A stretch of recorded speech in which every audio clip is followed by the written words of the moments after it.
Myanmar, formerly known as Burma, is a Southeast Asian country bordered by Bangladesh, India, China, Laos, and Thailand.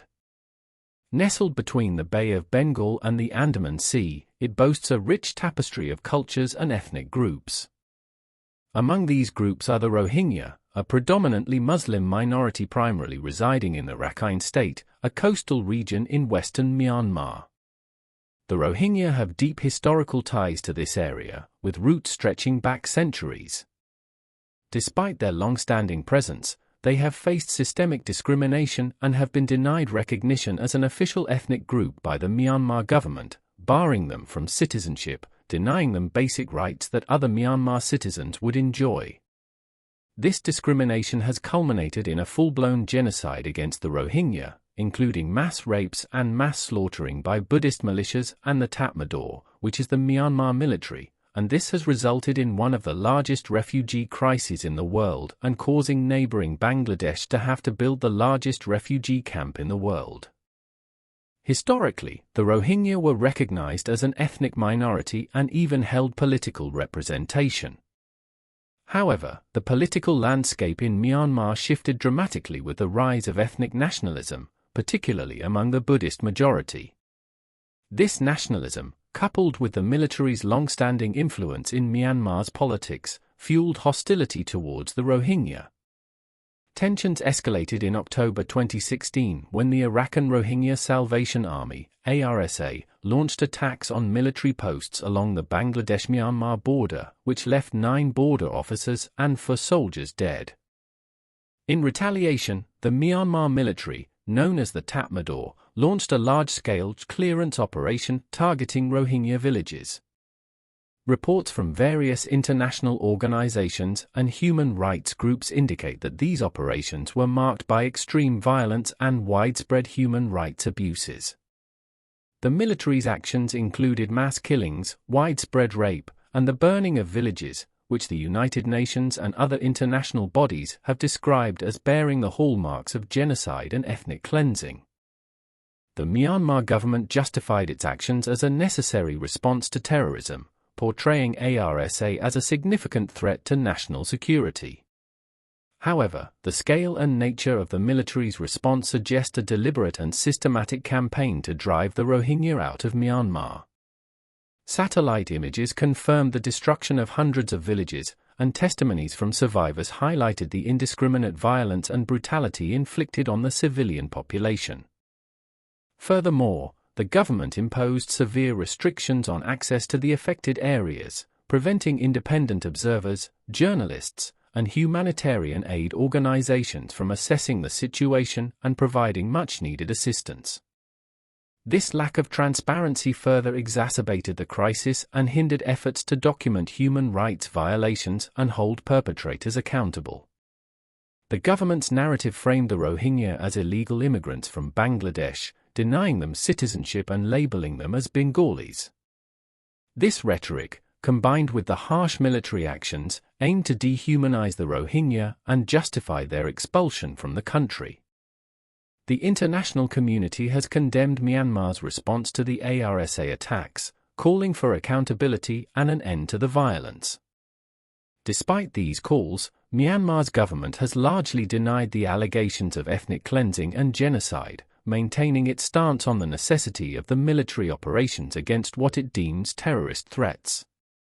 Yet, Myanmar continues to repress and target the Rohingya community as a whole as opposed to just the ARSA, denying them citizenship, raping and slaughtering them, and burning villages, among other atrocities. Consequently, over 700,000 Rohingya fled to neighboring Bangladesh, where they now live in overcrowded and under-resourced refugee camps, facing ongoing challenges and uncertainty. The journey itself was perilous, with many having to cross rivers, jungles, and hills under dire conditions. Upon reaching Bangladesh, the refugees were settled in makeshift camps, the largest being Cox's Bazar, which quickly became one of the world's most densely populated refugee settlements. The conditions in these camps are dire and characterized by extreme overcrowding and inadequate infrastructure. Families live in flimsy shelters made of bamboo and tarpaulin, vulnerable to the elements. Access to clean water and sanitation is severely limited, leading to the spread of diseases such as cholera and dysentery. Malnutrition is rampant, especially among children, who suffer from severe acute malnutrition at alarming rates. Women and children, who make up a significant portion of the refugee population, face unique and harrowing challenges. Many women who survived sexual violence in Myanmar continue to suffer from physical and psychological trauma. In the camps, they remain at risk of trafficking and exploitation. Children, having witnessed unimaginable horrors, are deeply traumatized and lack access to education, further diminishing their prospects for the future. The health crisis in the camps is exacerbated by a lack of medical care. There are insufficient medical facilities and healthcare workers to address the needs of the population. Chronic conditions go untreated, and mental health services are virtually non-existent, despite the high levels of trauma experienced by the refugees. Psychological support is critical, as many Rohingya have endured not only physical violence but also the loss of loved ones and their homes, leading to widespread psychological trauma. International aid organizations have been working tirelessly to provide relief, but the scale of the crisis often overwhelms their efforts. Despite some improvements, the humanitarian response has been hampered by funding shortages, logistical challenges, and the sheer number of people in need. The situation in the camps remains precarious, with the Rohingya facing a daily struggle for survival. The United Nations, UN, has been at the forefront of addressing the Rohingya crisis, with various agencies like the UNHCR, United Nations High Commissioner for Refugees, and UNICEF, United Nations Children's Fund, providing critical support in the refugee camps in Bangladesh. The UN has issued multiple reports detailing the atrocities committed against the Rohingya, describing them as bearing the hallmarks of genocide and calling for accountability. In March 2017, the UN Human Rights Council established the Independent International Fact-Finding Mission on Myanmar, which documented widespread and systematic attacks on the Rohingya population. Despite these efforts, the UN's ability to take decisive action has been hampered by geopolitical dynamics within the Security Council, where permanent members have veto power.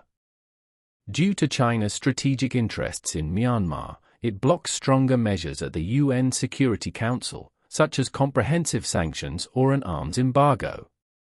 In fact, according to Human Rights Watch, at the Security Council, China and Russia both continue to block consideration of an embargo or any other measures, and now oppose even holding debates. At the Security Council meeting, both disputed that the situation in Myanmar was within the Council's mandate. This geopolitical stalemate has prevented a unified and robust international response. Several countries and international organizations have responded to the crisis with a combination of humanitarian aid and sanctions. The United States, the European Union, and Canada, among others, have imposed targeted sanctions on Myanmar military leaders responsible for the atrocities. These sanctions aim to hold perpetrators accountable and pressure the Myanmar government to change its policies. Humanitarian aid has flowed into Bangladesh, with countries like the United Kingdom, Sweden, and Australia contributing significant resources to support the refugees. Delivering aid and providing protection to the Rohingya refugees has been fraught with challenges. The sheer number of refugees in camps like Cox's Bazar has overwhelmed the available resources and infrastructure. The monsoon seasons exacerbate these challenges, causing flooding and landslides that further deteriorate living conditions and hamper aid delivery. Moreover, the political situation in Myanmar and Bangladesh adds layers of complexity. Myanmar has consistently denied allegations of ethnic cleansing and has been uncooperative in allowing international investigators and aid organizations access to Rakhine State. Bangladesh, while hosting a large number of refugees, faces its own economic and social challenges, leading to occasional restrictions on aid operations and limitations on the refugees' ability to move freely and access services. Additionally, there has been a significant gap between the pledges of humanitarian aid and the actual funds disbursed. The UN's appeals for the Rohingya response have often been underfunded, limiting the ability of aid organizations to provide adequate support. This shortfall is partly due to donor fatigue and competing global crises that stretch the resources of donor countries. By supporting reputable aid organizations working tirelessly on the ground, we can provide critical assistance to Rohingya refugees who have fled violence and persecution, and reduce this gap in aid. Donations to organizations such as UNICEF, Doctors Without Borders, and the Rohingya Crisis Appeal enable the delivery of essential food, clean water, healthcare, and shelter to those in desperate need. Your contribution, no matter how small, can help alleviate suffering and contribute to building a more sustainable future for the Rohingya community. Together, let's stand in solidarity and take meaningful action to support those affected by this ongoing crisis.